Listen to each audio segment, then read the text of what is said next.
Bon allez, je vais faire la petite intro et puis on va commencer.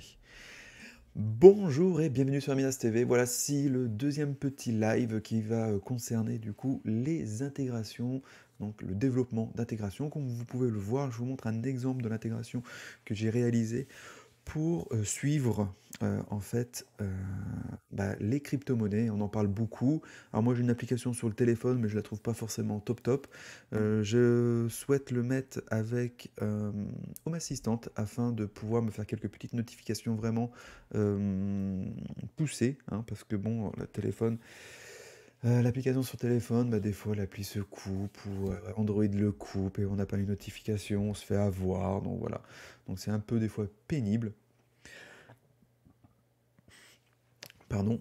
Et du coup, je me suis dit pourquoi pas tester, ça fait une bonne mise en bouche pour essayer de comprendre comment on développe une intégration euh, avec Home Assistant, sachant que dans la première vidéo, j'avais vu assez, c'était assez rudimentaire, hein, ce que j'avais fait, c'était juste pour essayer de récupérer la liste d'identité de Home Assistant, c'était quelque chose de plus général. Là, dans l'idée, c'est de créer des sensors, du coup, hein, parce qu'on donc quand même qu'on va faire une intégration, en principe, c'est pour créer des entités, hein, voilà. Et dans ce cas de figure, voilà, on va avoir ici une entité par crypto qu'on souhaite sélectionner. Alors comme on le voit, ça marche plutôt bien parce que la courbe respecte euh, plutôt bien. Bon, alors c'est pas pareil parce que mon assistante aplanit un peu la courbe, mais on voit dans l'ensemble que ça plutôt bien respecté afin de suivre par exemple la crypto-monnaie, par exemple ici là le Bitcoin avec CoinGecko. Ce qu'il faut savoir, alors les petits requis pour l'intégration, donc pensez à regarder si vous êtes en replay, d'abord ma vidéo précédente, parce qu'on va passer sur certaines choses un peu plus rapidement dans cette vidéo. Tout d'abord, j'utilise un API wrapper qui est celui qui est conseillé sur le site de CoinGecko, hein, dans la documentation, qui s'appelle PI CoinGecko. Voilà. Du coup, ce qui est sympa avec Home Assistant, c'est qu'on peut utiliser des librairies. Il va faire automatiquement un pip install en fonction du paramètre que nous allons mettre dans un fichier particulier. Ça, c'est plutôt cool. Et du coup, ça laisse entrevoir énormément de possibilités, comme on a pu le voir dans Home Assistant avec le nombre innombrable d'intégrations. Voilà, c'est plutôt cool, c'est plutôt bien fait, je trouve ça très astucieux, et c'est ça qui fait la force de Home Assistant afin de développer au mieux des intégrations pour son outil. Donc voilà le petit récap, le petit début, voilà, CoinGecko, voilà, ça reste très simple, c'est je pense assez connu dans le monde de la crypto-monnaie. Alors je vais fermer ça parce qu'on ne va pas en avoir besoin. On va passer dans Visual Studio et on va voir tout de suite comment on peut installer cette librairie. Donc tout d'abord, j'ai repris, hein, le manifeste de Hello World et j'ai rajouté tout simplement cette petite ligne qui va bien, donc PI CoinGecko égal pour dire quelle version je souhaite installer de la librairie. Alors je crois qu'il a la version 2.3, je ne sais pas pourquoi j'ai mis 2.2, mais il faudrait que je change, que je mette la 2.3 pour que ça soit un petit peu mieux. Donc voilà, le name, le domaine, CoinGecko, ça faudra que je le change, voilà, ça serait pas mal. Et je vais vous expliquer un peu comment j'ai réalisé la configuration derrière, hein, la méthodologie que j'ai voulu mettre en place. Donc voilà, le manifeste est assez simple en soi. Donc voilà pourquoi on a le requirements qui est génial, hein, pour installer tous les types de librairies qu'on souhaite pour une intégration. Donc, le principe, c'est d'avoir voilà, un schéma de base où on va pouvoir spécifier notre currency. Donc, par exemple, le currency, ça va être toutes les valeurs que je souhaite récupérer de CoinGecko. Donc, on peut récupérer en dollars, on peut le récupérer en euros, en bitcoin. Donc, bon, je préfère le récupérer en dollars parce que c'est ce qu'on utilise le plus en principe dans la crypto. Et puis c'est comme ça qu'on parle généralement dans les articles et tout, c'est tout en dollars, donc il suffit juste de mettre USD. Là j'ai mis des wallets, donc des portefeuilles. Bon, pour l'instant ça c'est pas fonctionnel, mais je me suis dit que peut-être dans un futur assez proche, j'aimerais avoir ma profitabilité par wallet, je sais pas si ça se dit comme ça, mais j'aimerais avoir mes profits par wallet, parce que j'en ai deux, par exemple j'ai Binance et Trust Wallet, et que je répartisse mes cryptos entre, et que je puisse savoir, bah tiens, mon portefeuille Binance, est-ce que je suis dans le rouge ou pas, etc., etc. Je trouvais que ça plutôt intéressant de le faire, mais bon, pour l'instant, ça, c'est pas fonctionnel. Ensuite, j'ai souhaité, voilà, créer des sensors, hein, parce que voilà, les sensors permettent de créer des entités et de récupérer, bah, un peu tout et n'importe quoi. Du coup, comment ça se présente en principe? Alors la plateforme toujours est liée au domaine voilà, qu'on a défini au niveau du manifeste, hein. Donc la plateforme, c'est forcément CoinGecko qui est lié à ce CoinGecko-là, qui est lié à ce CoinGecko ici, ok? Tout simplement. Le coin ID, c'est tout simplement bah, le coin ID qu'il y a au niveau de CoinGecko. Donc là, par exemple, Bitcoin s'appelle Bitcoin, Ethereum, c'est Ethereum, etc., etc. Alors c'est vrai que je l'ai enlevé, mais c'est ce qu'on va retrouver dans l'URL, généralement, pardon, dans l'URL, en principe, de CoinGecko quand on va cliquer sur une crypto. Ensuite, donc voilà, on a le wallet qui nous permet de définir, tiens, celui-là c'est sur mon portefeuille Binance, ou sur celui-là ça va être sur le Trust Wallet. Bon, comme je le disais, c'est pas encore fonctionnel, c'était juste pour l'instant pour une future réflexion. Et ensuite, j'ai voulu mettre un my volume et un my price. Ça veut dire, alors les termes sont plutôt mal choisis, mais il faudrait que je le renomme. C'est le fait de combien j'en ai dans mon portefeuille et à quel prix en moyenne je les ai achetés. Voilà. Alors, bien entendu, je n'ai pas, hein, c'est complètement fictif, mais on va dire que j'ai eu un Bitcoin et à l'époque, je l'ai acheté, bah, il faisait 62 000 dollars.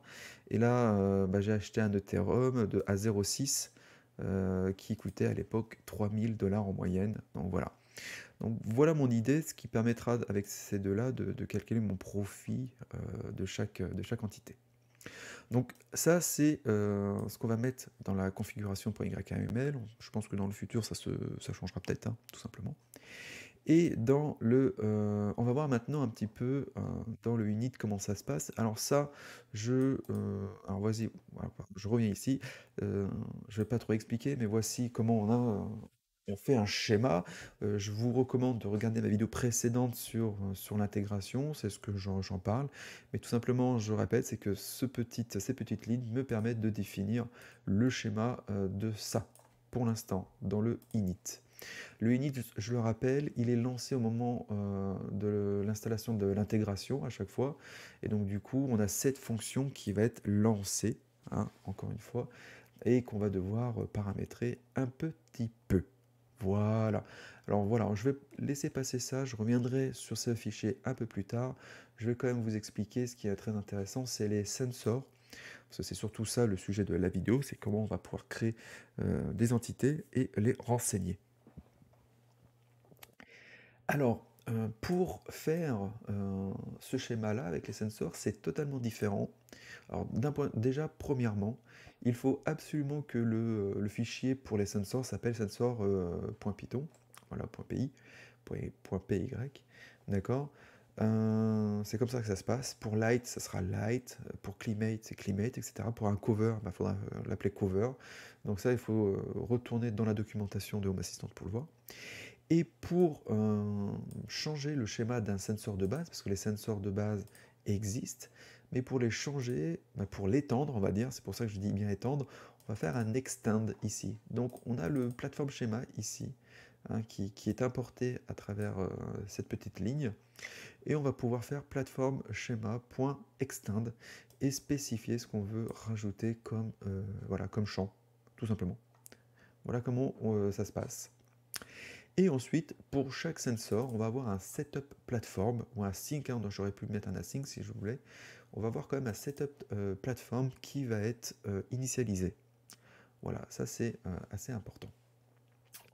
Donc, je le dis bien à chaque fois. Ça veut dire, là j'ai, excusez-moi, je reviens ici. Là j'ai deux cryptos. Donc du coup, cette fonction, hein, va être appelée deux fois.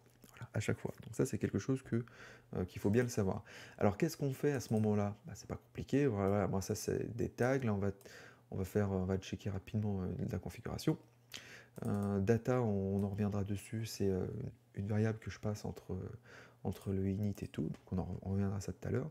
Mais le but, c'est quoi? Bah, c'est de créer mon petit coin sensor, qui est en fait mon entité, ma classe entité sensor que j'ai personnalisée pour cette intégration.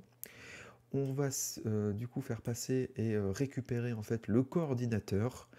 Alors ça, le coordinateur, il faut faut bien faire gaffe, c'est la classe, c'est l'objet qui va nous permettre de manipuler les données entre l'API et les sensors. On reviendra là tout à l'heure. C'est lui qui va lancer les updates et c'est lui qui va être passé en paramètres, hein, comme on peut le voir ici, pour faire la mise à jour de data.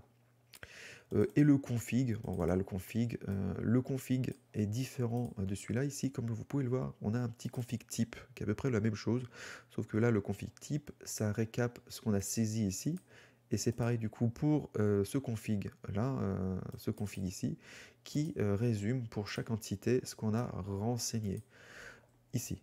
D'accord? Donc on va avoir un dictionnaire avec coin ID, avec la valeur Bitcoin, wallet, Binance, my volume 1, my price 62 000. C'est pour ça que je passe au niveau de ma classe le coordinateur et la config qui me permet de récupérer en fait les datas qui vont m'initialiser les données de mon entité pour l'objet.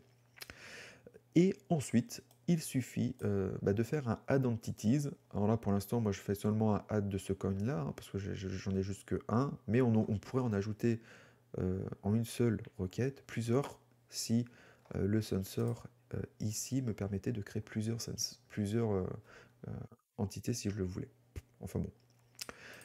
Dans ce cas-là, on fait tout simplement un add entity. Donc c'est à cette ligne-là que Home Assistant, d'accord, va créer l'entité sensor dans son applicatif.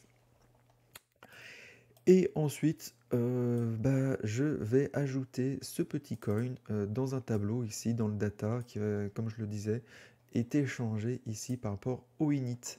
En fait, ce qu'il faut savoir, c'est que tout d'abord, la première chose que va faire Home Assistant, c'est de lancer le async setup.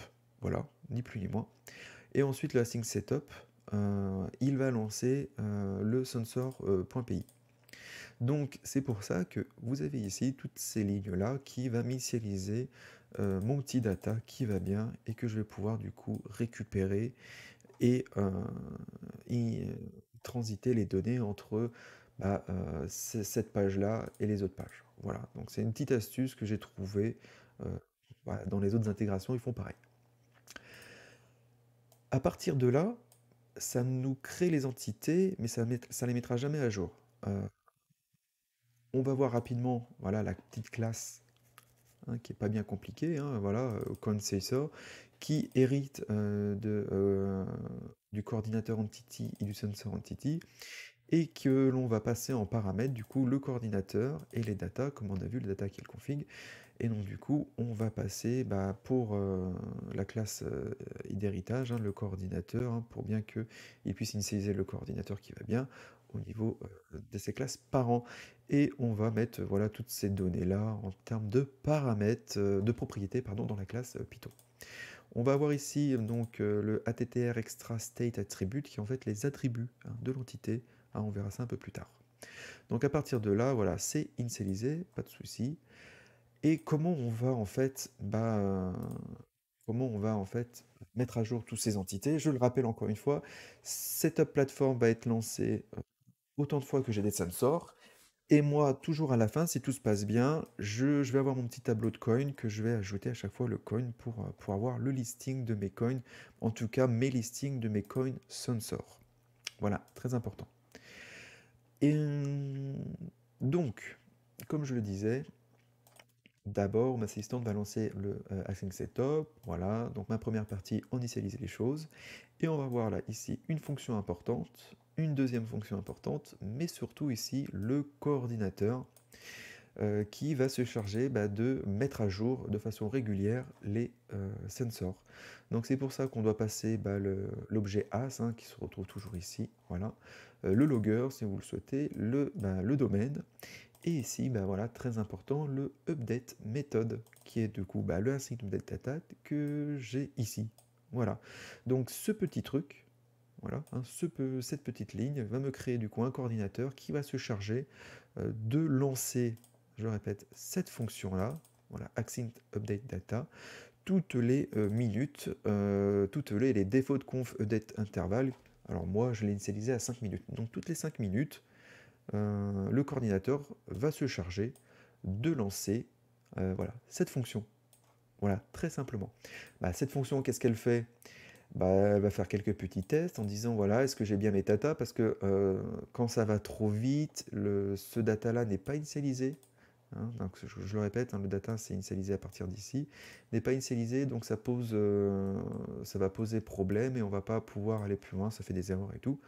Donc on récupère les infos, on fait gaffe que tout est bien initialisé. Si c'est bien initialisé, eh ben, je vais récupérer ma liste de coin sensor. Hein. Là, attention, c'est cela, hein, parce que c'est ici. Donc cette liste-là, je l'ai renseignée ici, d'accord?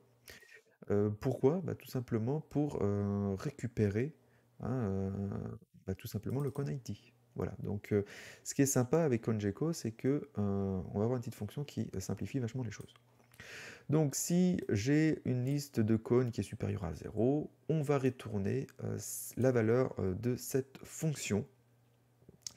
Alors c'est un peu bizarre, je vous avoue que ça c'est quelque chose que je n'ai pas compris parce que ça n'en parle pas du tout, hein, mais pas du tout dans la documentation.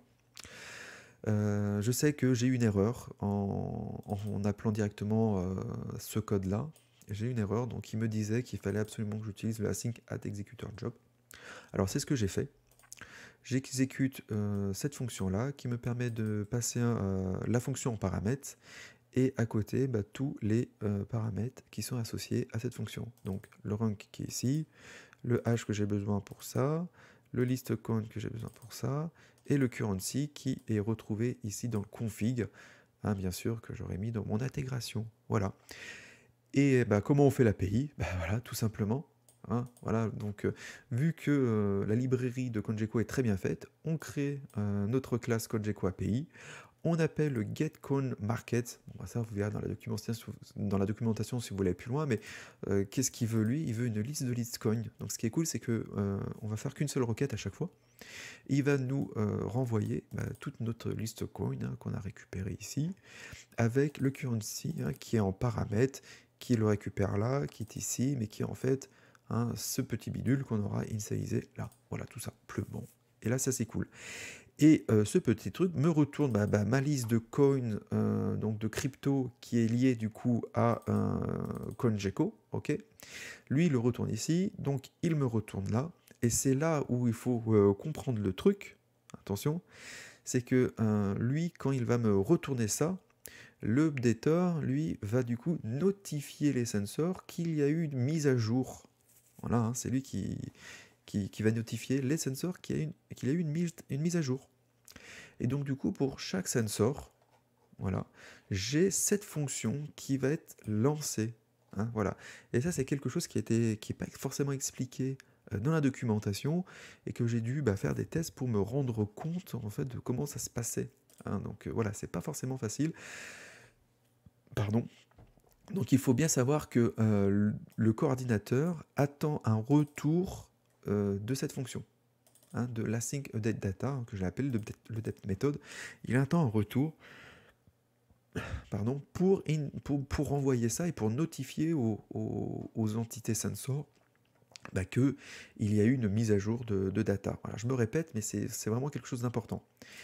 Et en plus de cela, du coup, il va notifier, il va me lancer ses native values pour chaque sensor, et en plus de cela, on va retrouver ces data du coordinateur ici dans la probabilité data. Donc, vu que self.coordinateur, on a mis ça en paramètre, hein, parce que il hérite de coordinateur entity, c'est comme ça qu'on le retrouve, le coordinateur, c'est un self.coordinateur.data. Et donc là, je vais avoir les data de ce truc, qui est tout simplement ça, qui est donc ce que je retourne de mon API. Voilà. Alors ça, franchement, j'espère que je vous ai fait gagner du temps parce que c'est pas forcément facile. Il faut vraiment regarder les autres intégrations pour voir comment ça marche. Bon, à partir de là, tout simplement, qu'est-ce que je fais? Je parcours mon data pour récupérer le con que je veux bien en fonction de mon con ID, blablabla. Et du coup, je vais mettre tout ce qui m'intéresse, par exemple ici, dans les attributs. Voilà. Bon, c'est pas historisé, mais je les ai dans les attributs. Si vous voulez historiser, vous pouvez, vous savez, utiliser des templates sensor pour rendre ça comme des sensors, hein, si vous voulez, c'est tout à fait possible, hein. On peut, avec un template sensor, utiliser un attribut d'un autre sensor bah, pour le rendre comme un sensor entity. Voilà, bon, voilà, ça c'est la petite aparté. Et en plus de ça, bah, je vais créer deux autres attributs qui est pas mal, qui est le profit pourcentage, qui va me dire, donc du coup, bah, en fonction bah, de ce que j'ai, est-ce que je suis dans le rouge ou pas, est-ce que, voilà, combien je perds, combien je gagne, en fonction de ce que j'ai comme volume et prix à l'époque où je l'avais acheté. Donc voilà, là j'ai mon profit et j'ai le pourcentage profit qui me permettent de dire si je suis dans le rouge ou pas. Et il faut bien faire attention du coup, c'est que lui, il attend un retour, hein, parce qu'un sensor, c'est c'est une entité qui attend un retour, donc ça peut être un float, un integer, ça peut être du texte, ça peut, voilà, mais généralement c'est un float, si je me trompe pas. Et bah du coup, on va retourner directement bah, le coin current price. Alors ce qu'il faut savoir, c'est que voilà, tout ça, hein, tout ce qui est dans le coin, là, hein, c'est tout ce qui m'est renvoyé du JSON, hein, bien sûr, de CoinGecko. Bon, ça, c'est pas quelque chose qui s'invente, mais voilà, avec des logs, on peut facilement récupérer et voir ce qu'on a récupéré. Voilà, en gros, voilà, je suis passé peut-être un peu vite, ouais, ça fait 15 minutes que j'ai pas mal enchaîné. Mais en gros, il y a beaucoup plus de développement pour l'intégration de Home Assistant que de l'API, hein. Voilà, on voit bien que l'API, c'est seulement voilà, que deux lignes au niveau de CoinGecko. Et voilà, et que tout le reste, c'est voilà, c'est de l'intégration. Bon, comme je vais le répéter encore une fois, la particularité où j'ai perdu énormément de temps, c'est de comprendre cette mécanique avec le Data Update Coordinator, dont il a vraiment besoin d'un retour pour bah voilà, faire un appel à ces native value. Ce qui me permet, bah, du coup, comme je vous le montre ici, bah, d'avoir voilà, ce petit graphe sympathique et d'utiliser les attributs qui me permet ici de vous afficher voilà, mes profits, c'est de moins 4000, hein, parce que là on était à 67 et j'avais dit que j'avais acheté, voilà, soi-disant un Bitcoin à 62 000, et ce qui me fait voilà, une perte de profit de 6,5%. On peut voir ici que j'ai aussi mon Ethereum, on va pouvoir voir, hein. Et c'est pareil, voilà, j'ai l'Ethereum, j'ai le market cap, voilà, qui est sympa. Voilà, j'ai tous les attributs qui sont liés. J'ai l'ATH, si vous voulez. Voilà, là j'ai le profit, par exemple, j'ai gagné 767, ce qui me fait 42%. 42%? Ouais, ça me paraît beaucoup. Voilà, voilà. Donc, c'est plutôt sympathique, je trouve, et je vais pousser un petit peu le bouchon. Alors, je pense, et vous me direz en commentaire si ça vous intéresse, je pense que là, par exemple, ici, je vais mettre Sensor Market Cap pour suivre le market cap, parce que j'aime bien suivre aussi le market cap des sensors. Ça évite de vous obliger de créer un template sensor, mais bon, après, je pourrais très bien dire, voilà, créer un template sensor pour chaque attribut que vous souhaitez, hein, parce que surtout que ouais, je crois que je vous récupère pratiquement tout. Il en manque un petit peu hein, quand même. Il en manque quelques-uns, si je me trompe pas.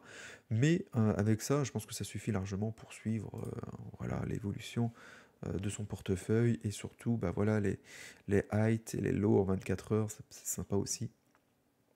Surtout que maintenant, là, c'est historisé, hein. Regardez, hop, je clique ici, là, c'est historisé.